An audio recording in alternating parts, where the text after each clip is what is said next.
दोस्तों, त्रिया चरित्र औरतें तो आप लोगों ने तो देखा या सुना ही होगा, लेकिन क्या आपको पता है त्रिया चरित्र औरतें कब बनती है? या वो आपके नजरों में वो औरत सही हो लेकिन गांव वाले के नजरों में नहीं? लेकिन आज मैं आपको बुद्ध की दो ऐसी कहानी बताऊंगा जिससे आप त्रिया चरित्र औरतें पर यकीन करना छोड़ देंगे। तो चलिए वीडियो को स्टार्ट करते हैं। इससे पहले कि आप हमारे बुद्धवाणी में खो जाए, उससे पहले हमारे चैनल को सब्सक्राइब और वीडियो को एक लाइक जरूर करें। दोस्तों, एक बार गौतम बुद्ध ने संन्यास लेने के बाद अनेक क्षेत्रों की यात्रा की।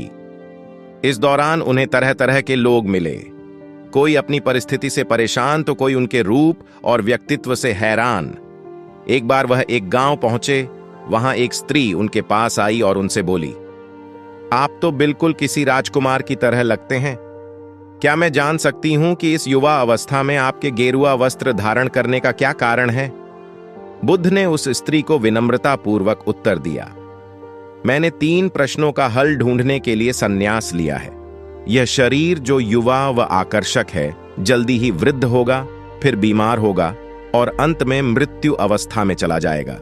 मुझे वृद्धावस्था, बीमारी एवं मृत्यु के कारण का ज्ञान प्राप्त करना है। उनकी बातों से प्रभावित होकर उस स्त्री ने उन्हें भोजन के लिए अपने घर आमंत्रित किया, मगर उस स्त्री को गांव वाले पसंद नहीं करते थे। शीघ्र ही यह बात पूरे गांव में फैल गई। महात्मा बुद्ध उस स्त्री के घर भोजन करने जाने वाले हैं। गांव के लोग उनके पास आए और आग्रह किया कि वह उस स्त्री के घर भोजन करने ना जाए। कारण पूछने पर उन्होंने बताया कि वह स्त्री चरित्रहीन है। बुद्ध ने गांव के मुखिया से पूछा, क्या आप भी मानते हैं कि वह स्त्री चरित्रहीन है? मुखिया ने कहा, मैं शपथ पूर्वक कहता हूं कि वह स्त्री बुरे चरित्र वाली है। कृपया आप उसके घर न जाएं। बुद्ध ने मुखिया का एक हाथ पकड़ लिया और फिर उसे ताली बजाने को कहा। मुखिया ने कहा, मैं एक हाथ से ताली नहीं बजा सकता। मेरा दूसरा हाथ आपने पकड़ रखा है, ऐसे में एक हाथ से ताली कैसे बजाऊं? बुद्ध बोले, जैसे एक हाथ से आप ताली नहीं बजा सकते, वैसे ही वह स्त्री खुद चरित्रहीन नहीं हो सकती जब तक इस गांव के पुरुष भी चरित्रहीन ना हो। अगर गांव के सभी पुरुष अच्छे होते तो वह स्त्री कदापि ऐसी ना होती। उसके ऐसे चरित्र के लिए यहां के पुरुष भी जिम्मेदार हैं। यह सुनकर मुखिया और गांव वाले लज्जित हो गए। चरित्र ही इंसान का सबसे बड़ा धन होता है और इसकी रक्षा करना सबसे बड़ा धर्म होता है। एक इंसान के जीवन की सबसे बड़ी सफलता और सबसे बड़ा धन उसका चरित्र होता है। अच्छे चरित्र का निर्माण ही मानव के जीवन को धन्य बनता है। बिना इसके मानव का जीवन किसी पशु के समान है। एक बार सेठ लगनदास जी के जीवन की बगिया फलहीन थी। कोई ऐसा मानवीय, आध्यात्मिक या चिकित्सात्मक प्रयत्न न था जो उन्होंने न किया हो। यूं शादी में एक पत्नी व्रत के कायल थे, मगर जरूरत और आग्रह से विवश होकर 1-2 नहीं 5 शादियां की। यहां तक कि उम्र के 40 साल गुजर गए और अंधेरे घर में उजाला न हुआ। बेचारे बहुत रंजीदा रहते। ये धन संपत्ति, ये ठाट बाट, ये वैभव और ये ऐश्वर्य क्या होंगे? मेरे बाद इनका क्या होगा? कौन इनको भोगेगा? यह ख्याल बहुत अफसोसनाक था। आखिर यह सलाह हुई कि किसी लड़के को गोद लेना चाहिए, मगर यह मसला पारिवारिक झगड़ों के कारण सालों तक स्थगित रहा। जब सेठ जी ने देखा कि बीवियों में अब तक बदस्तूर कशमकश हो रही है, तो उन्होंने नैतिक साहस से काम लिया और एक होनहार अनाथ लड़के को गोद ले लिया। उसका नाम रखा गया मगन दास। उसकी उम्र 5-6 साल से ज्यादा न थी। भला का ज़हीन और तमीजदार। मगर औरतें सब कुछ कर सकती हैं, दूसरे के बच्चे को अपना नहीं समझ सकती। यहां तो 5 औरतों का साझा था। अगर एक उसे प्यार करती तो बाकी 4 औरतों का फर्ज था कि उससे नफरत करें। हां, सेठ जी उसके साथ बिल्कुल अपने लड़के की सी मोहब्बत करते थे। पढ़ाने को मास्टर रखे, सवारी के लिए घोड़े। रईसी ख्याल के आदमी थे। राग रंग का सामान भी मुहैया था। गाना सीखने का लड़के ने शौक किया तो उसका भी इंतजाम हो गया। गरज जब मगन दास जवानी पर पहुंचा तो रईसाना दिलचस्पियों में उसे कमाल हासिल था। उसका गाना सुनकर उस्ताद लोग कानों पर हाथ रखते। शहसवार ऐसा कि दौड़ते हुए घोड़े पर सवार हो जाता। डील डॉल शक्ल सूरत में उसका सा अलबेला जवान दिल्ली में कम होगा। शादी का मसला पेश हुआ। नागपुर के करोड़पति सेठ मक्खनलाल बहुत लहराए हुए थे। उनकी लड़की से शादी हो गई। धूमधाम का जिक्र किया जाए तो किस्सा वियोग की रात से भी लंबा हो जाए। मक्खन लाल का उसी शादी में दीवाला निकल गया। इस वक्त मगनदास से ज्यादा ईर्ष्या के योग्य आदमी और कौन होगा। उसकी जिंदगी की बहार उमंगों पर भी और मुरादों के फूल अपनी शबनमी ताजगी में खिल खिलकर हुस्न और ताजगी का समा दिखा रहे थे। मगर तकदीर की देवी कुछ और ही सामान कर रही थी। वह सैर सपाटे के इरादे से जापान गया हुआ था कि दिल्ली से खबर आई कि ईश्वर ने तुम्हें एक भाई दिया है। मुझे इतनी खुशी है कि ज्यादा अरसे तक जिंदा न रह सकूं। तुम बहुत जल्द लौट आऊं। मगनदास के हाथ से तार का कागज छूट गया और सर में ऐसा चक्कर आया कि जैसे किसी ऊंचाई से गिर पड़ा है। मगनदास का किताबी ज्ञान बहुत कम था, मगर स्वभाव की सज्जनता से वह खाली हाथ न था।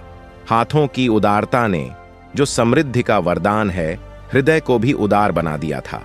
उसे घटनाओं की इस काया पलट से दुख तो जरूर हुआ, आखिर इंसान ही था, मगर उसने धीरज से काम लिया और एक आशा और भय की मिली जुली हालत में देश को रवाना हुआ। रात का वक्त था। जब अपने दरवाजे पर पहुंचा तो नाच गाने की महफिल सजी देखी। उसके कदम आगे न बढ़े। वह लौट पड़ा और एक दुकान के चबूतरे पर बैठकर सोचने लगा कि अब क्या करना चाहिए। इतना तो उसे यकीन था कि सेठ जी उसके साथ भी भलमनसी और मोहब्बत से पेश आएंगे, बल्कि शायद अब और भी कृपा करने लगे। सेठानियों भी अब उसके साथ गैरों का सा बर्ताव न करेंगी। मुमकिन है मझली बहू जो इस बच्चे की खुशनसीब मां थीं, उससे दूर दूर रहें, मगर बाकी चारों सेठानियों की तरफ से सेवा सत्कार में कोई शक नहीं था।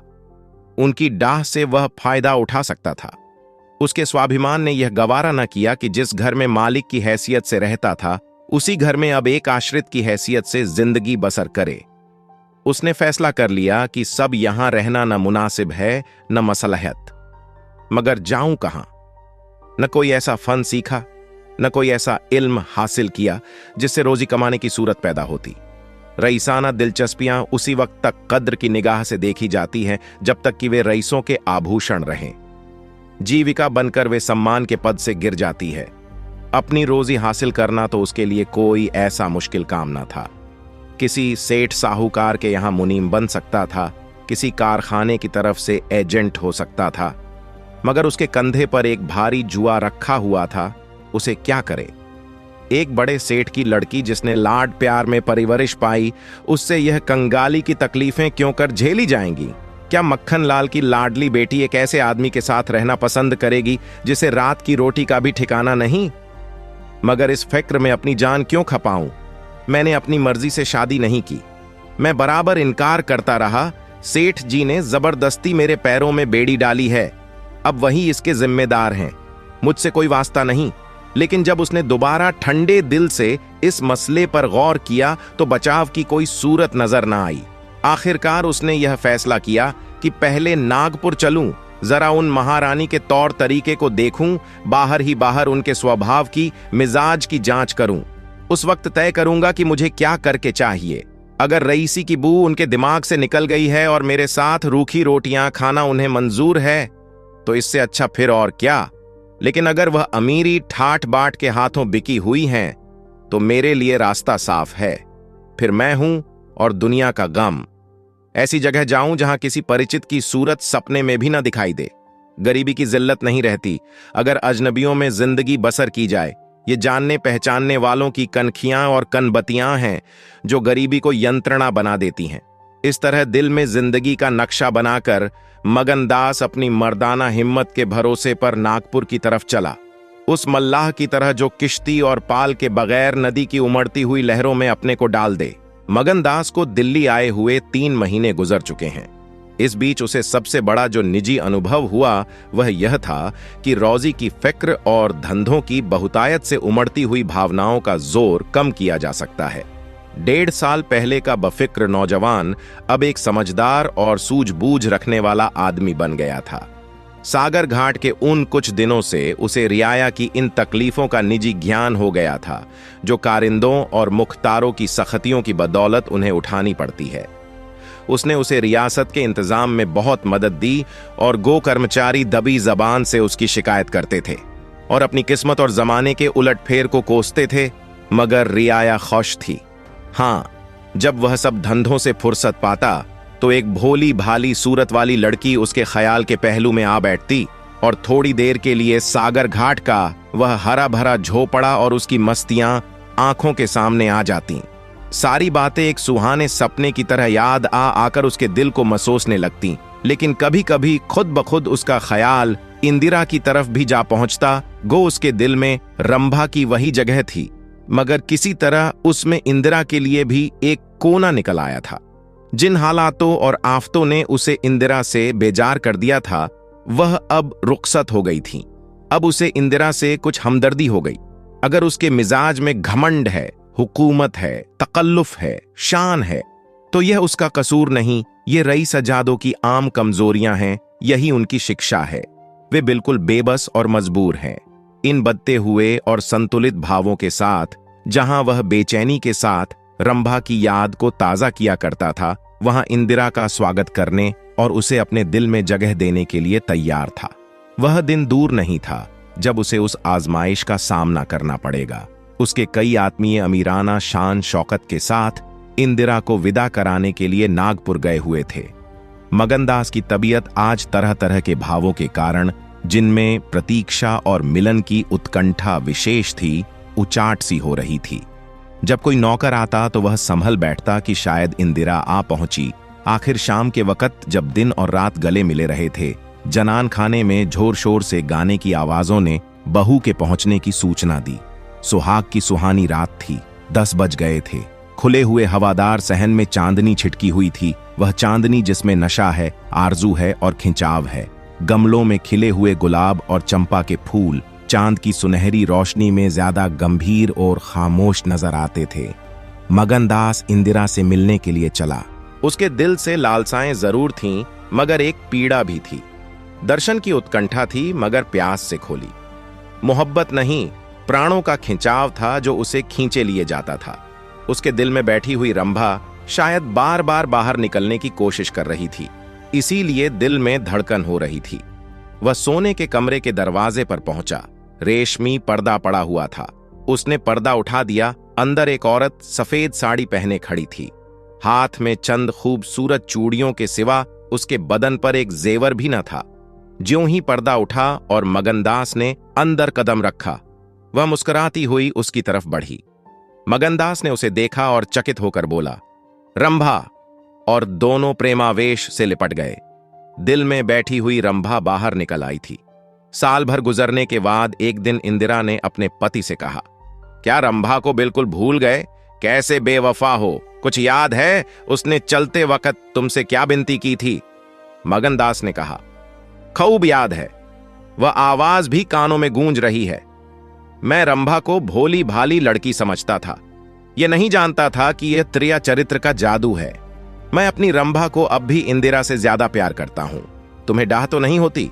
इंदिरा ने हंसकर जवाब दिया, डाह क्यों हो? तुम्हारी रंभा है तो क्या मेरा मगन सिंहन नहीं है? मैं अब भी उस पर मरती हूं। दूसरे दिन दोनों दिल्ली से एक राष्ट्रीय समारोह में शरीक होने का बहाना करके रवाना हो गए और सागर घाट जा पहुंचे।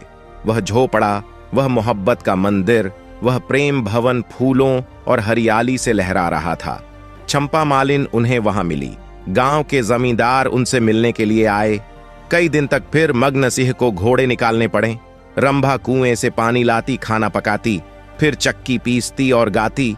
गांव की औरतें फिर उससे अपने कुर्ते और बच्चों की लेसदार टोपियां सिलवाती हैं। हाँ, इतना जरूर कहती हैं कि उसका रंग कैसा निखर आया है, हाथ पांव कैसे मुलायम पड़ गए हैं। किसी बड़े घर की रानी मालूम होती है, मगर स्वभाव वही है, वही मीठी बोली है, वही मुरौवत, वही हंसमुख चेहरा। इस तरह एक हफ्ता इस सरल और पवित्र जीवन का आनंद उठाने के बाद दोनों दिल्ली वापस आए और अब 10 साल गुजरने पर भी साल में एक बार उस झोपड़े के नसीब जागते हैं। वह मोहब्बत की दीवार अभी तक उन दोनों प्रेमियों को अपनी छाया में आराम देने के लिए खड़ी है। दोस्तों, आज के इस वीडियो में बस इतना ही। आप लोगों का बहुत बहुत धन्यवाद जो इस चैनल और वीडियो को इतना ज्यादा प्यार और आशीर्वाद दिया।